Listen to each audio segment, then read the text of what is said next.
again with Lucy in my lazy couch. You know what? Masih dalam edisi hari kemerdekaan kita yang ke-75. Gue masih ada satu profile lagi yang mau gue ajak ngobrol barengan sama kita di sini di channel gue. Oke, dan seperti biasa sebelum gue mulai, gue mau ngucapin thank you dulu buat semua yang udah joining, udah nonton, udah like and subscribe. Thank you untuk selalu ada di sini buat gue. Thank you udah sama-sama habisin waktu barengan. Dan gue juga mau undang buat kalian yang belum like and subscribe, do it now. You can do it like and subscribe, it's so easy. Oke. Dan sebelum kita mulai ngobrolan kita sama si laki-laki ini, dia tuh seorang drummer band rock besar di Indonesia. I'm a big fan. Buat gue tuh dia drummer yang udah keren banget, salah satu drummer terbaik di Indonesia dan still exist. Dia juga mentor, dia guru, dia juga teman yang baik, dan personally for me is a very humble person. Orang enak banget diajak ngomong, punya sense of humor yang quite weird but really fun guy, you know. So gue pengen kalian juga kenal dia lebih banyak, ngelihat dia lebih banyak di keseharian dia. Jadi gue akan kasih dulu cuplikan dari profil dia di stage dan di luar stage kesehariannya seperti apa. Oke? Check this one out.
Profil dari Sandi Pasben. Yes, nama aslinya adalah Agus Teguh Prakosa Andarusman, kita kenal dia sebagai Sandi, bandnya adalah Pas Band. Dia lahir di tanggal 7 Juli 1970, which is itu nggak membuat doesn't really matter, you know, as a drummer dia kalau mukul tuh masih kayak ngegebukin orang gitu, kencang bener. It's really like one of the best drummer in Indonesia. Dan gue juga melihat dia tidak hanya sebagai drummer, dia juga multi talented person ya, karena dia juga kita kenal sebagai presenter, dia host, and like any other talented person, dia itu seperti bunglon kalau dibilang. Kemana aja, mingle kemana aja, bawain acara apa aja, hayu aja, dan it's always good. It's always good. I'm a big fan, bro. I'm a big fan. Dan sebentar lagi kita akan saksikan obrolan gue sama Sandi, yang gue kepengen kalian juga untuk bisa mengenal dia lebih lagi dari sekedar sosok atau profil dia yang kalian sering lihat di media. Kalian akan punya kesempatan untuk tahu dia secara person, as a person. So, nggak pakai lama, kita langsung lihat aja obrolan gue sama Sandi Pas. Check it, ladies and gentlemen, Sandi Pas. Yep. Hai. Hai Kak. So, what's Hai, up, apa kabar? Sehat? Baik-baik. Alhamdulillah, baik sehat. Sehat, semua sehat. Sibuk apa, Kang? Hampir berjalan dengan lancar. That's hampir ya, baru hampir ya. Iya. Sibuk apa lo Kang sekarang? Iya, kebetulan gue sendiri kalau siaran gue masih, karena siaran kan nggak perlu datang ke radio, gue bisa taping di rumah ini, kemudian via email, kemudian gue ngajar sekarang sudah bisa face to face lagi. Pas Band bulan ini insya Allah akan rilis album, dan kemudian gue lagi buka restoran di Klaten, ada beberapa sih. Mudah-mudahan lagi mau rilis, ada penyanyi baru juga. Oh, ngeproduserin lo sekarang? Ya, ada yang minta tolong, ya udah ayolah.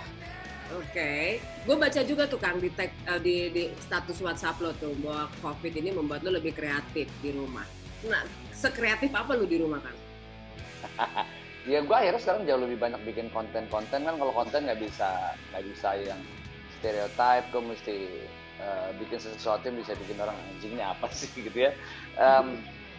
Ya gue konten musik juga, konten family juga, konten gue ngebantuin banyak orang juga untuk bisnis mereka gitu, gue bantu promosiin. Terus gue kemarin pada saat kita mau Idul Adha itu juga bikin konten buat kurban juga. Terus akhirnya kemarin beberapa teman-teman gue banyak yang teriak, mereka nggak bisa ngajar. Gue kasih contoh ke mereka, lu bisa ngajar online, lu bisa ngajar online itu bisa macam-macam, lu bisa pakai WhatsApp, lu bisa pakai Google Duo, lu bisa pakai Zoom, bisa segala macam sebenarnya, tinggal mau apa enggak, kreatif apa enggak gitu. Jadi Oke, terus gue juga sempat dengar nih rumor-rumor mengenai lu dengan sayur-sayuran. Ada apa, Kang? Lu bisnis yang tidak akan pernah berhenti di masa pandemi sekalipun adalah sayur. Sayur itu bukan cuma sekedar jual beli barang yang harus kita konsumsi, tapi sangat unik itu. Sayur ini pedagangnya adalah sebagai, kalau di negara kita itu kayak BIN, Badan Intelijen. Ibu-ibu sekomplek ngadunya tuh tukang sayur, bukan ngadu sebenarnya, dia denger cerita sekomplek akan ada dan valid itu di tukang sayur. Nah, gue kemarin ini sempat beberapa kali datang ke tukang sayur. Gue nggak bisa jualan nih, orang-orang pada takut belanja sama gue gini. Ya akhirnya ada 2 tukang sayur, satu tokohnya adalah Yanto, dan satu lagi itu adalah Arif. 2 tukang sayur ini, yang satu menggunakan mobil, satu menggunakan motor, gue bantu dengan cara gue bikin konten-konten tentang berebut ayam lah, tentang berebut lele lah. Terus gue kemarin sempat minjem motor tukang sayur, gue keliling komplek, gue teriak-teriak, dan akhirnya Sandi aja mau beli sayur di tukang sayur keliling ya. Akhirnya mereka thanks ya Kang, sekarang omset gue udah naik, dan kemudian nggak cuma di komplek ini aja, ternyata yang beli sayur gue, tapi ada juga yang via telepon gitu. Keren. Yang online keren juga. Oh, jadi lo sebenarnya itu part lo yang humanis lo aja yang ngebantuin, tapi juga satu sisi lo juga bisa bikin konten dari situ ya. Iya, karena orang yang paling baik adalah orang yang bermanfaat buat orang lain. Bos, cakep, cakep. Nih Kang, ini pertanyaan sejuta umat sebenarnya dan ini sangat menghanti otak gue dari lama ini. Gue salah satu fans lo, melihat lo sebagai drummer ya. Secara lo kalau mukul drum itu kan kayak ngegebukin orang ya kan, kayaknya. Terus ini pertanyaan gue yang bener-bener gue kepengen tahu. Itu nama lo kan A, ya nggak ada unsur sandinya di dalam gitu ya. Yes. Agus, Gue, Prakosa, Anda Rusna. Itu how come bisa jadi sandi? Oke. Jadi ini juga gue juga sempat dulu kenapa nama gue jadi sandi karena nggak ada sandi-sandinya di situ.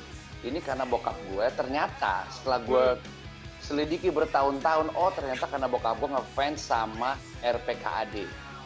Apa itu? Komando Pasukan Sandi Yuda, Kopassus yang sekarang. Oh, oke. Kopassus itu namanya dulu Komando Pasukan Sandi Yuda, abang gue Yuda, udah kamu sandi aja gitu. Karena dia ngefans banget, pengen banget punya anak tentara. Abang gue akhirnya nggak lulus juga jadi tentara, jadi pengusaha semua akhirnya. Nah, jadi kalau orang bilang, wah lu pakai kok ganti-ganti nama, pakai nama, lu jangan nanya sama gue, nanya sama bokap gue soalnya, karena dia yang kasih nama gue itu nama panggilan gue dari kecil. Even dari umur ya 2 tahun 3 tahun gue dipanggilnya sudah Sandi. Oh, jadi itu sebenarnya karena kecintaan bokap lo terhadap si Kopassus itu ya, dan hasratnya gak kesampaian sama anak-anaknya ya. Anaknya dinamain jadi Sandi juga. Oke, nih Kang, ini kita ngomongin mulai di jalur musik lo. Kalau bisa ditotal, kira-kira lo udah berapa tahun sih Kang di ngejalanin karir musik lo ini?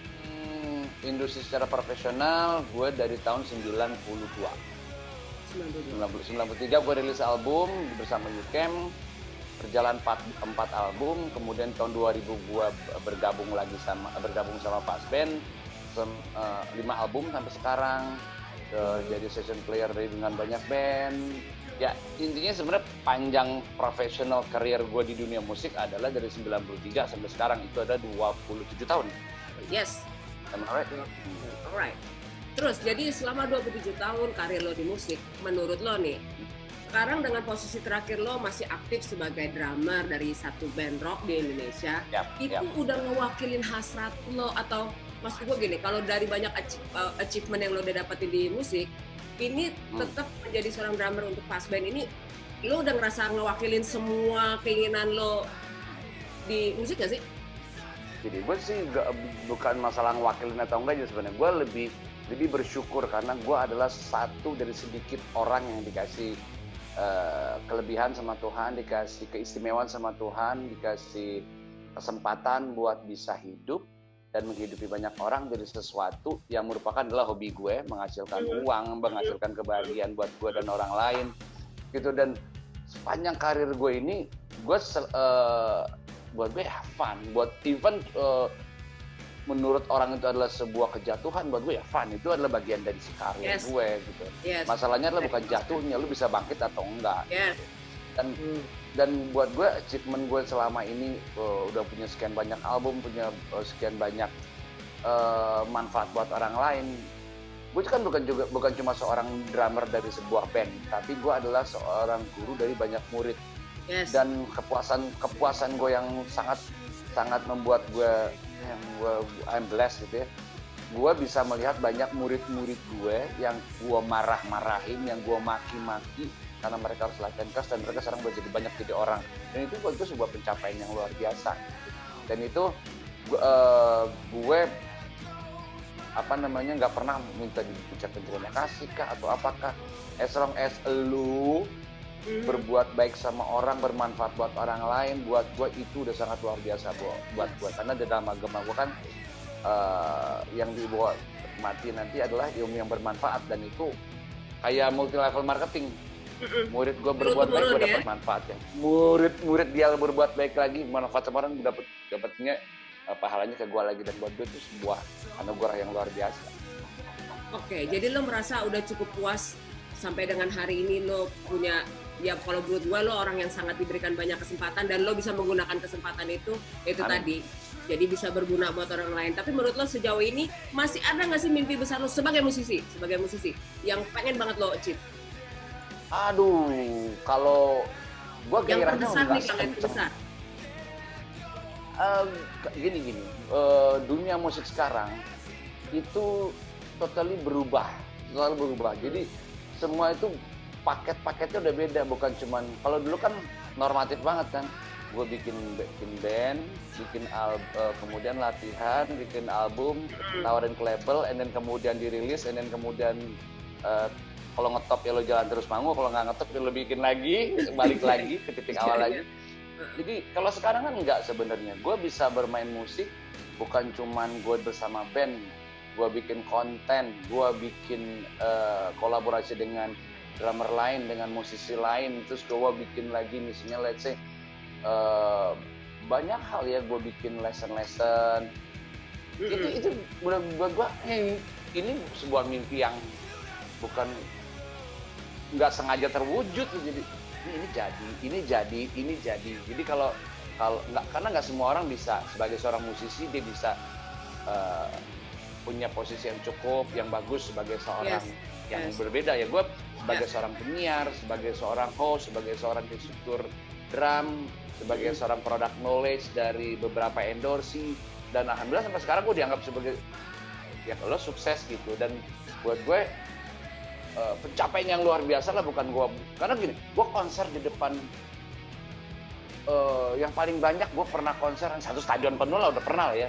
Kemudian gue pernah konser di luar negeri juga nggak sedikit, di Korea, di Jepang, di Taiwan, di Malaysia juga udah pernah manggung. Jadi buat gue bukan itu lagi impian-impian gue sebenarnya, bukan itu lagi gitu. Jadi dengan konsep segala di Soundrenalin gue nggak pernah miss gitu ya, tetap dipercaya sampai di usia gue yang sekarang, di band gue yang sekarang. Buat gue udah gue mau berbuat apa lagi. Yang penting adalah bukan banyaknya album, bukan banyaknya gue manggung, tapi gue makin banyak temen, which is gue insya Allah gue bisa menjaga attitude gue. Itu buat gue sebuah, kan ini gini, banyak orang yang nganggap bahwa lo sukses kalau lo sudah jadi populer, tapi lo nggak disukain banyak orang. Buat gue itu sebuah kemunduran ya, karena di dalam lo sih juga pasti rasain lah di dunia lo sekarang ya. Makin lo bisa menjaga attitude, lo makin punya banyak teman, makin punya banyak teman, lo makin terbuka rezeki lo, lo akan makin bisa melihat keajaiban dunia. Ini contohnya keajaiban ya. Lu sih nggak akan mungkin ngajakin gue IG live kayak gini kalau lo nggak menganggap gue sebagai teman lo, sebagai orang yang bisa digali sesuatunya gitu. Dan buat gue ini hal yang luar biasa buat. Oke, jadi yang mesti dijaga sama banyak orang juga. Kalau gue bilang lu iya, gue sedikit drama queen nih, tapi kalau gue bisa pakai istilahnya, lo mungkin stage lo sekarang ini udah nggak lagi cari achievement yang bentuknya pengakuan validasi dari dunia, tapi lo lebih ke pengen memaintain apa yang memang lo udah punya supaya bisa regenerasi gitu ke orang-orang, bermanfaat buat banyak orang, bukan cuma regenerasi sih.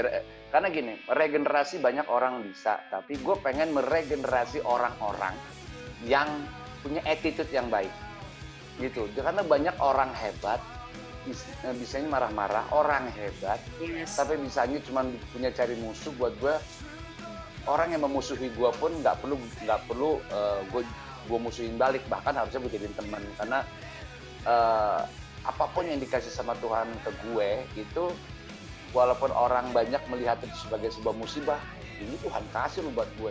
Bahkan buat gue corona ini buat gue sebuah, kalau dari satu kacamata gue ngeliat ini kan Tuhan kasih gue buat bikin gue tersenyum loh. Ini anugerah buat gue bisa dekat sama keluarga, gue bisa akhirnya keluar dari comfort zone gue.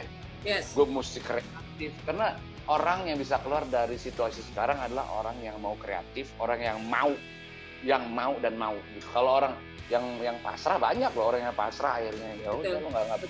Bahkan ada beberapa temen gue yang dia meninggal cuma gara-gara gue nggak bisa kerja lagi, nggak bisa makan lagi, and then selesai.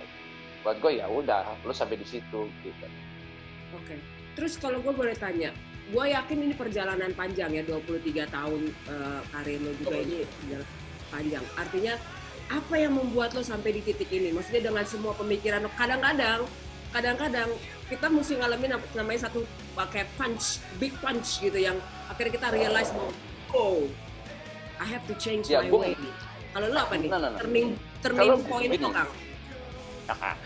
Jadi gini, semua orang pasti punya masa kecil, pasti punya masa bahagia bersama keluarga gitu ya. Walaupun ada yang pendek, ada yang panjang, ada yang dalam, ada yang enggak.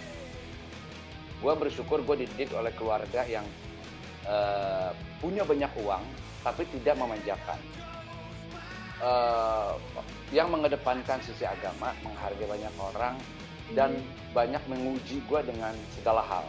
Kayak contoh gini deh, gue di keluarga gue itu setiap kali anak yang lulus SMA itu akan pergi haji, pasti kirimin pergi haji. Akan jadi apa dia akan lihat. Terus setiap kali lulus SMA akan dikasih uang sama bokap gue. Itu bukan hadiah, itu adalah ujian yang gue lihat. Ini dikasih uang, abang gue dikasih uang, gue dikasih uang, adik gue dikasih uang. Dia akan lihat jadi apa itu duit. Kalau jadi barang yang cuma jadi konsumtif doang, ya udah cuma sampai situ. Tapi gue enggak. Gue dijadiin itu sebagai modal buat gue bisa berbisnis, dan itu jadi uang yang lebih besar dan lebih besar lagi. Dan bokap gue menganggap bahwa gue di sisi itu gue dianggap berhasil. Kemudian banyak hal gue sendiri banyak mengalami dinamisme lah ya dalam kehidupan. Gue pernah jatuh, gue pernah sangat sukses, gue pernah hidup bergelimang harta, dan kemudian banyak temen, kemudian susah gitu, dan gue ngerasain bahwa alhamdulillah gue positif arahnya.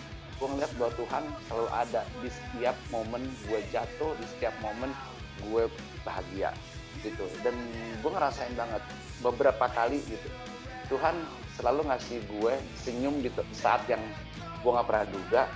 Dan Tuhan selalu ngasih apa yang gue butuhin di saat yang tepat. Gue mau nikah, gue mau beli mobil, gue mau anak gue mau lahir, kemudian gue pengen beli rumah. Selalu ada aja gitu. Bahkan sempat gini, gue pernah tertipu 300 juta bisnis. Tertipu, bukan rugi. Gue pasrah, gue bukan orang yang panik sana sini, gue enggak. Gue masa adalah itu mungkin bukan rezeki gue, itu mungkin sentilan dari Tuhan, ya gue pasrahin, gue balikin lagi ke Tuhan. And you know what? Within 2 years orang itu ketemu dan dia mengembalikan semua yang ditipu dari gue, dan kita jadi teman baik lagi.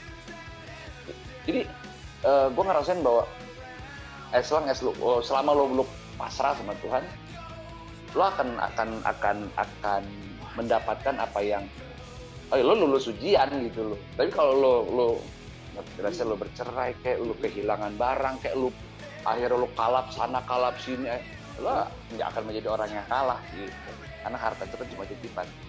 Gitu. Bahkan gini, gue di band sekalipun, prinsip gue di band. Jadi mungkin kalau teman-teman anak-anak band ada yang lagi nonton, gue punya prinsip, gue adalah personil band. Gue harus respect sama semua personil band gue. Gue nggak pernah berharap semua personil band gue itu nice sama gue.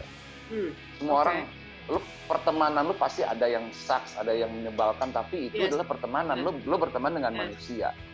Dan tapi gue tidak pernah mau membalas keburukan apapun. Kayak contoh gini deh, yang paling simpel deh. Kalau lo boleh telat datang latihan, bukan berarti gue boleh telat. Yes. Ya kalau lu bermasalah, misalnya ribet di situ, gue nggak perlu juga ribet sama lu. Dan kalaupun band gue harus bubar, itu gue nggak mau karena gue penyebabnya gitu. Selama itu diyakinin jadi komitmen lo dalam bermusik, gue yakin semua akan baik-baik aja gitu. Cakep. Itu that's very inspiring, Kang. Bahwa pada akhirnya itu memang kalau kata R.A. Kartini, R.A. Kartini itu bilang gini, dia ada punya satu statement, dia bilang semua tuh bisa menjatuhkan lu, tapi satu-satunya hal yang benar-benar bisa menjatuhkan lo itu sebenarnya sikap lo sendiri. Dan itu benar banget. Itu seperti lo ada hubungan keluarga nggak sih sama R.A. Kartini? Itu itu banget yang lo bilang gitu, runutan yang lo bilang gitu, bahwa pada akhirnya tuh bukan karena dia gue jadi A, itu karena pilihan gue gitu kan. Yes. Itu pilihan lo. Oke. Next question. siapa musisi Indonesia yang sangat menginspirasi lo, Kang? Atau yang lo kepengen banget main bareng belum kesempatan, terus lo masih kepengen tuh punya kesempatan itu? Atau mungkin udah nggak ada kesempatannya?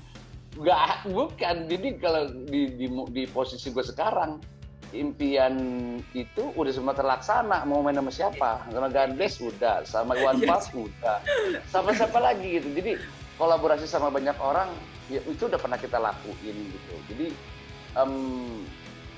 nggak ada lagi. Kena gini, kalau idola masa kecil gue sebagai seorang drummer, gue sangat mengidolakan Rere Grassrock. Oke.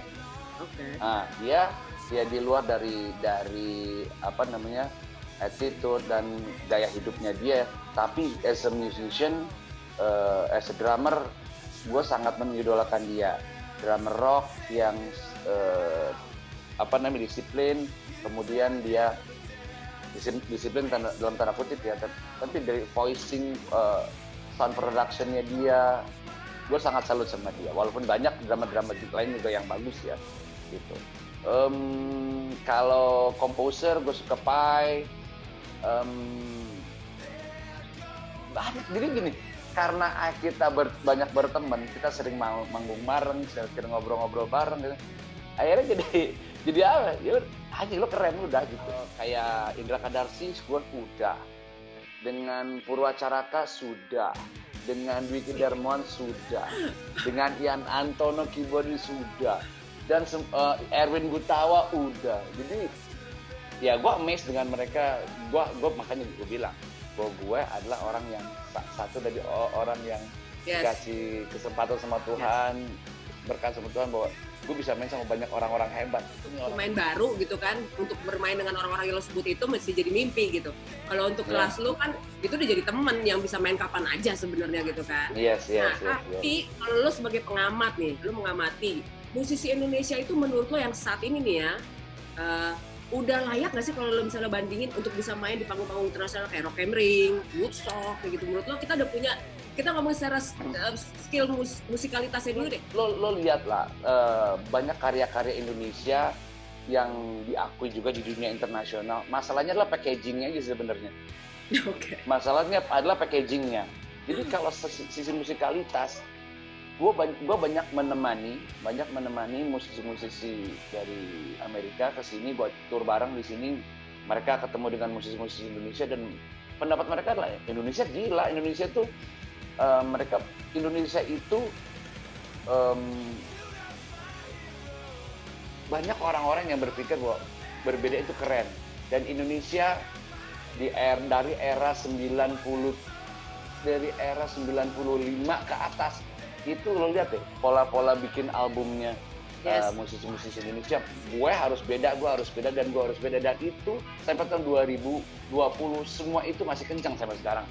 Kalau dari segi SDM, gue sangat-sangat tidak meragukan orang Indonesia. Banyak orang Indonesia yang lulusan dari sekolah-sekolah musik besar di dunia, dan lo lihat Rayendra,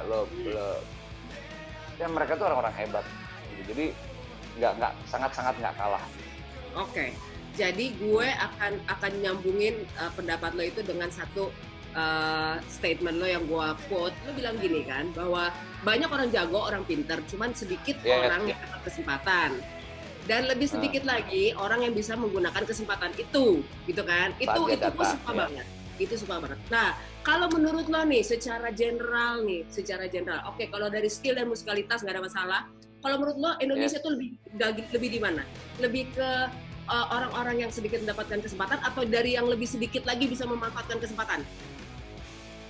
Gini, kita itu Indonesia sekarang udah nggak dibatasi lagi dengan yang namanya geografis. Kita sudah unlimited. Lo sekarang rilis apapun, mau album kayak, mau baju kayak, mau kuliner kayak, dalam lo posting itu sekarang, seluruh dunia bisa tahu itu. Masalahnya adalah bukan lo orang Indonesia, lo orang Jepang, lo orang Amerika, lo orang Eropa. Masalahnya lo keren aja udah. Fashion Indonesia di Eropa sudah diakuin.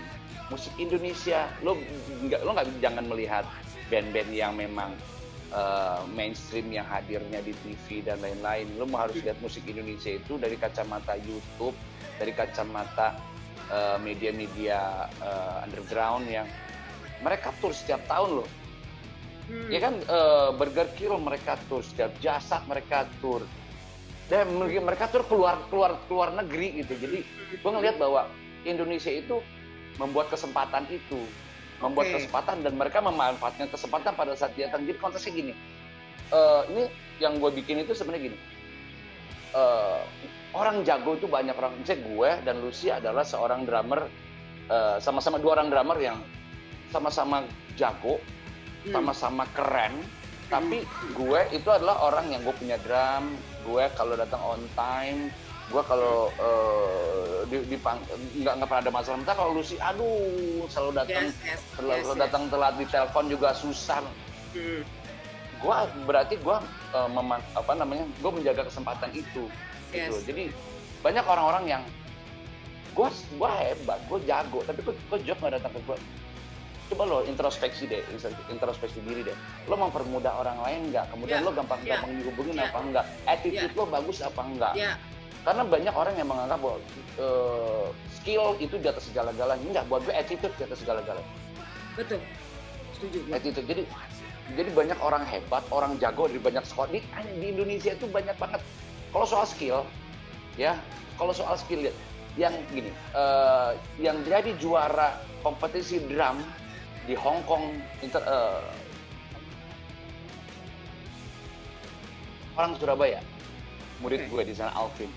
Jadi secara skill, orang sana juri-juri bilang, anjing orang orang Indonesia bisa kayak gini mainnya. Dan kemudian yang jadi drum Singapore Drum Off itu berkali-kali orang Indonesia yang jadi juaranya. Orang berkali-kali orang Indonesia lagi. Jadi buat gue masalahnya adalah gini, ini statement yang gue bikin di yang lo bilang tadi itu berlaku di gue berkali-kali. Gue menjadi seorang penyiar radio itu bukan karena gue bisa ngomong, bisa jadi public speaker yang baik. Enggak, gue cuma memanfaatkan kesempatan pada saat dia datang. Gue ditawarin tahun 2003, lo mau nggak jadi penyiar radio, bawain acara rock? Gue nggak nolak, langsung oke, gue ambil. Dan malamnya gue nggak bisa tidur. Karena anjing, gue mau ngomong apaan? Gue bukan penyiar, gue bukan host apa-apa, enggak. Dan kemudian hari pertama gue siaran, mikrofon dibuka, gue nggak bisa ngomong apa-apa gitu. Ya. Tapi akhirnya gue belajar. Gue cuma butuh waktu 8 bulan untuk belajar, dan akhirnya gue jadi penyiar prime time selama 14 tahun. Di radio besar itu. Kemudian gue di Pasben. Di tahun 2000 itu gue dari ratusan drummer keren, drummer hebat di Indonesia, gue ditawarin. Kenapa? Karena manajernya Pasben kenal sama gue, Denny MR. Karena gue pernah sering latihan di tempatnya Pasben. Oke, lo sebagai drummer UCAM bisa nggak bantuin Pasben untuk tour, karena masih ada 14 kota lagi yang harus kita jalanin sementara Richard keluar. Oke, gue tanpa pikir panjang, gue terima. Gue dikasih waktu 2 minggu, dan kemudian panggung pertama aman, kedua aman, ketiga aman, dan kemudian lanjut. Kalau gue saat itu tidak mengambil kesempatan itu pada saat dia datang, pasti masih banyak drummer-drummer lainnya akhirnya jadi drummer Pasben sekarang. Gitu. Jadi itu bukan cuma sekadar quotes, tapi itu berlaku sama gue dan berkali-kali. Jadi itu memang buat gue nggak bisa assume sedikit bahwa sebenarnya dari kitanya juga ya, sikap kita yang punya attitude yang available dulu. Maksudnya gini, nggak banyak bikin excuse gitu ya untuk apa yang datang gitu ya. Oke. Jadi lo karena gini, lo nggak pernah tahu lo akan besar jadi apa. Karena gini, bisa jadi lo adalah seorang yang punya potensi besar, tapi lo nggak gali. Iya, betul. Atau bahkan lo nggak tahu. Lo nggak gali. Sebelumnya lo nggak tahu. Gue itu di rumah gue, kalau bokap gue nyuruh pada saat misalnya ada acara selamatan apa, San, kamu nggak wakilin papa untuk kasih sambutan ya? Waduh, nggak bisa. Dan gue nangis, gue nggak mau. Karena gue nggak bisa ngomong orangnya. Itu saat itu. Dan akhirnya gue yakin bahwa gue harus belajar. Tahapannya kan gitu, gue jadi penyiar radio. Jadi penyiar radio yang awalnya nggak bisa itu, gue jadi penyiar di La TV, gue bawain acara Smackdown. dan kemudian gue bawain acara TV One radio show. Banyak, terus kemudian gue sekarang jadi MC buat banyak acara-acara besar. Itu juga karena tahapan itu tadi, gue gali terus, gue belajar dan menjaga hubungan. Karena gue pernah mendapatkan wejangan dari satu orang besar bahwa kemampuan lo dalam menjalani hidup lo itu hanya terbantu 50% kemampuan lo.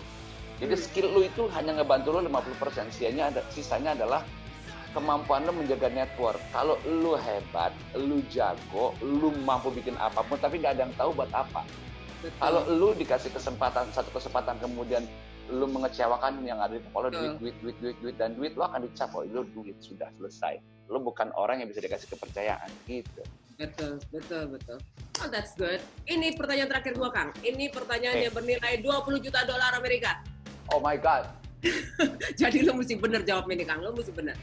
Nah, sebenarnya ide awal dari channel gue ini, gue tuh bikin tagline-nya kan know who you listen. Artinya gini, gue cuman ngelihat dari banyak orang yang cuman yang jadi punya faith atau belief terhadap artis atau musisi yang mereka suka itu berdasarkan apa yang dipublish di media gitu.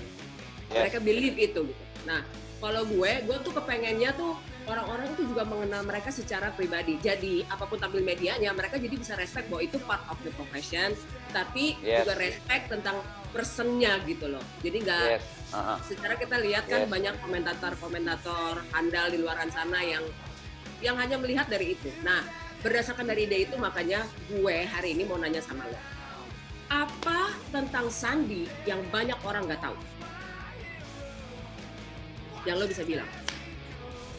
Nggak ada, karena semua orang tahu dari sosial media gue. Gue dekat dengan anak-anak, orang-orang tahu. Gue punya banyak teman, orang juga tahu gitu deh. Gue seorang humanis, gue orang yang nggak melulu berjalan ke depan, tapi gue juga menengok ke belakang. Gue nggak melulu melihat ke atas, tapi gue selalu juga melihat ke bawah. Gue nggak perlu mengijak orang untuk mencapai posisi yang lebih tinggi gitu ya. Karena begini, jangan melihat yang lu bilang tadi sebenarnya, jangan orang melihat popularitas seseorang itu dari dia di atas panggung, tapi apa yang membangun mental dia, kehidupan dia yang bisa bikin dia sampai di atas sana. Banyak orang-orang hebat yang gue lihat, kayak contoh Travis Barker. Orang tahu Travis Barker itu cuma drummernya Blink-182 dengan tato yang super banyak. Dan jadi perdebatan banyak drummer bahwa wow, drum punk itu musik rock lebih keren daripada musik jazz, bla bla bla. Hey, come on, Travis Barker itu adalah drummer punk yang adalah pemain drum jazz. Dia main swing. Dan kemudian Travis Barker itu selalu nganterin anaknya ke sekolah dengan bajunya dia yang sobekannya sampai ke pinggang. Ya, dengan tato segitu banyak, nganterin anaknya sekolah, jadi pusat perhatian banyak orang. Dan gue mah bodo amat kan.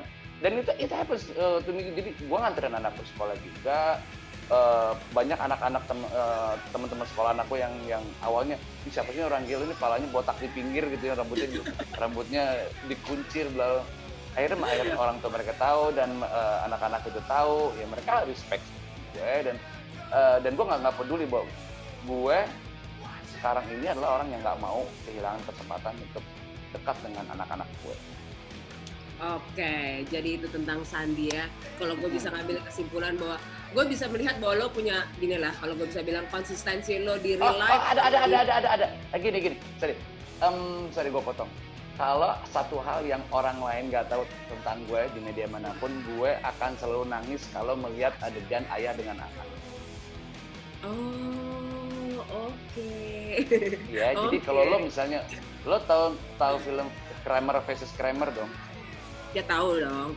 Nah, terus kalau gue selalu nangis kalau gue nyanyi lagu Ayah dari Rinto Harahap gitu. Hubungan ayah dan anak itu buat gue itu hubungan yang ya bikin gue nangis. Ya. Sakral banget.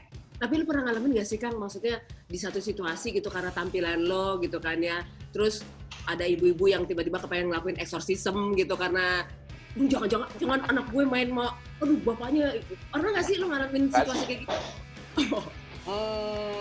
Enggak sih ya, so far sih enggak sih selama ini. Tapi kalau nggak tahu kalau di belakang gue nggak tahu ya. Tapi kalau di depan gue sih mereka nice aja gitu karena gue di sekolah anak gue ya juga aktif, di lingkungan gue juga sangat aktif gitu ya. Jadi enggak sih selama ini sih. Jadi lo membiarkan juga orang untuk mengenal lo secara person ya. Lo nggak menutup diri lo. Gue nggak mau fake. Ya betul. Jadi ya mungkin itu juga diperlukan sama artis-artis lain gitu bahwa maksudnya kadang-kadang gue sering banget tuh ngedengar bahwa ngejaga image gitu ya, ngejaga image harus supaya tetap tampilannya begitu deh gitu kan ya.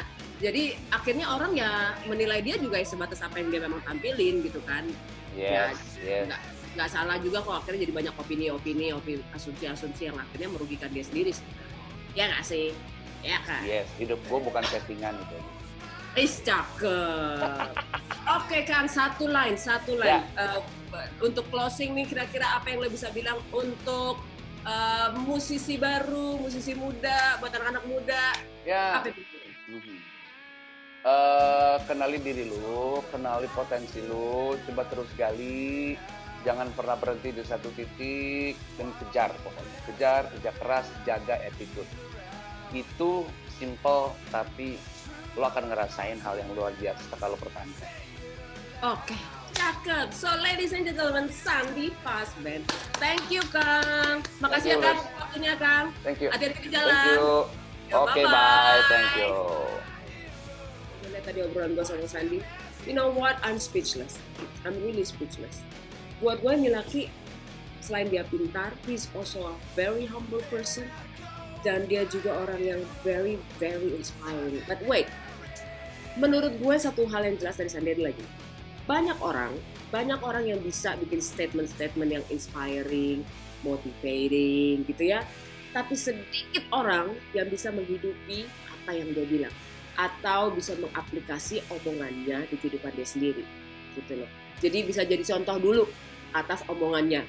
Nah Sandy ini salah satu orang yang bisa melakukan itu. Dia sudah menghidupi perkataannya di kehidupan dia sendiri. Sehingga orang bisa lihat bahwa apa yang dia bilang itu memang sesuai dengan kehidupan dia yang dia jalani gitu. Dan buat gue that's the truth, that's the real motivating person. That's the truth, that's the real one, motivator. You know, lo harus bisa menghidupi dulu apa yang lo omongin, baru lo bisa bagi itu ke orang lain. Dan he did it. I'm so proud to call him my friend. Dan buat gue juga bisa ngambil kesimpulan nih dari obrolan gue mau bilang sama kalian gini, look, seperti yang Sandy bilang, sadari dulu, kenali diri lo, tahu potensi lo, dan pastikan lo sadar bahwa apa yang lo punya itu harusnya tidak berhenti di lo. Kurang lebih kalau gue bisa tangkap omongan Sandy gitu. Artinya, lo pastikan apa yang lo punya, apa yang memang ada di lo itu bisa berguna buat orang lain. Jadi semua talenta-talenta itu tidak hanya untuk meng-create kejayaan buat diri lo sendiri. Kejayaan yang sesungguhnya itu adalah pada saat lo bisa berguna buat orang lain. That one, itu baru artinya lo sukses jadi manusia as a person. Well, that's it from me now. Thank you untuk yang udah joining, udah nonton videonya. Thank you untuk yang udah like and subscribe. Dan kembali gue mau ingetin setiap hari Senin gue akan datang lagi dengan video-video baru. Dan come on, kalau lo punya ide, punya saran, punya kritik, tulis, write it down. Dan kita bisa ketemu lagi minggu depan. Dan sebelumnya sebagai penutup, gue mau kasih dulu satu video Sandy dengan Pasben. Ini juga salah satu lagu favorit gue, menurut gue ini keren banget. And like usual, gue seneng lihat Sandy setiap kali dia main drum. Karena itu tadi, seperti yang gue bilang sama Sandy, dia kayak ngegebukin orang gitu, kayak gitu ya. And he did it well. So, until next time, be good, be healthy, and God bless you. Bye-bye.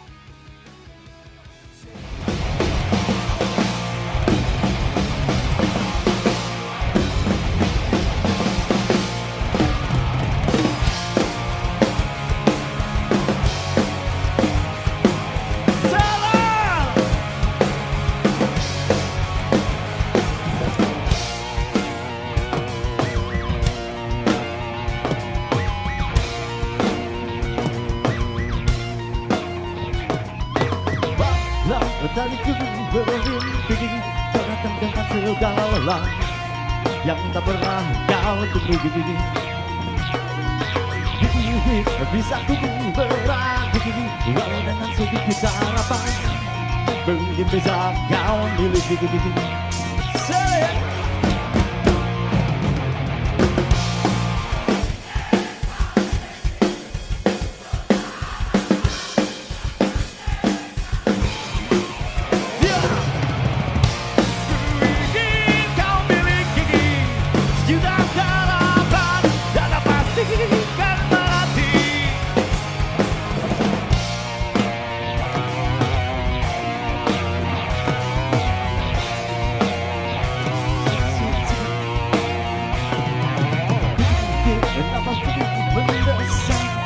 Dengan segala beban selalu bagai satu diri. Gigi bisa ku berang begini dengan rasa aku berdiri dengan apa yang kau miliki.